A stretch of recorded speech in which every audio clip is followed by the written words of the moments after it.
ಚುಚ್ಚು ಬಿಡ್ತೀನಿ. ಗಾಡಿ ಓಡಿಸೋ. ಏಯ್ ನಿಂತ್ಕೊಳ್ಳೋ. ಏಯ್ ನಿಂತ್ಕೊಳ್ಳೋ. ಅವತ್ತಿಷ್ಟೇ ಸರ್ ನಡೆದಿದ್ದು. ನನಗೂ ಆ ಕಳ್ಳನಿಗೂ ಯಾವ ಸಂಬಂಧನೂ ಇಲ್ಲ ಸರ್. ಅದು ಸರಿ, ಅದನ್ನ ಈಗ ಯಾಕೆ ಇಲ್ಲಿ ಬಂದು ಹೇಳ್ತಾ ಇದ್ದೀರಾ? ಸರ್, ಮೊನ್ನೆ ಸರ್ಸಮ್ಮ ಅಂತ ಅವ್ರ ಚೈನು ಕೂಡ ಕಳ್ತನಾಗಿತ್ತಲ್ಲ ಸರ್. ಆ ಸರ್ಸಮ್ಮನ ಮಗ ಧ್ರುವ ಹಾಗೆ ನನ್ನ ತಂಗಿ ಆ ಕಳ್ಳನ ಕಂಡಿಡ್ದಿದ್ದಾರೆ ಸರ್. ಹೇಗಾದ್ರೂ ಮಾಡಿ ಅವ್ರನ್ನ ಹಿಡಿಬೇಕು ಅಂತ ಪ್ಲಾನ್ ಮಾಡಿದ್ದಾರೆ ಸರ್. ನಾಳೆ ಆ ಕಳ್ಳ ಆ ಚೈನ್ ಕೊಡೋಕೆ ಬರ್ತಾ ಇದ್ದಾನೆ ಸರ್. ಆ ಟೈಮಲ್ಲಿ ನೀವು ಅಲ್ಲಿಗೆ ಹೋಗಿ ಅವ್ರನ್ನ ಅರೆಸ್ಟ್ ಮಾಡಿ ಸರ್. ಹೌದಾ?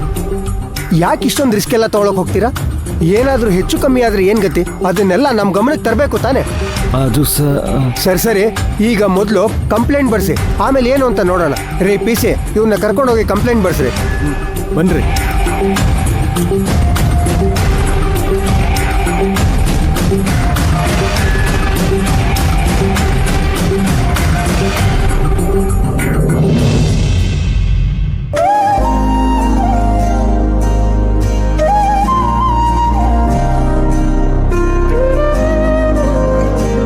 ಅಪ್ಪಯ್ಯ, ಕೊಸೆ ಹೇಳವ್ವ. ಮದ್ವೆ ತಯಾರೆಲ್ಲ ಹೆಂಗ್ ನಡೀತೈತೆ? ಎಲ್ಲ ಇನ್ನು ಈಗ ಶುರು ಆಗ್ಬೇಕು ಕಣವ್ವ. ಯಾಕಪ್ಪಯ್ಯ, ಇನ್ ಯಾವಾಗ ಶುರು ಮಾಡೋದ್ ನೀವು? ಒಂದ್ ಕೆಲ್ಸ ಮಾಡಿ, ಮದ್ವೆಗೆ ಒಡವೆಗಳೆಲ್ಲ ಬೆಂಗಳೂರಲ್ಲೇ ತಗೊಳಮಂತೆ, ಇಲ್ಲಿಗೆ ಬಂದ್ಬಿಡಿ. ಅಯ್ಯ, ಈ ಒಡವೆ ಸವಾಸ ಎಲ್ಲ ನಂಗೆ ಗೊತ್ತಾಗಕ್ಕಿಲ್ಲ ಕಣವ್ವ. ನಿಮ್ಮ ಓನ್ ಕರಿತೀನಿ. ಶಾಂತ, ಏನ್ರಿ? ಬಾಯಿಲಿ.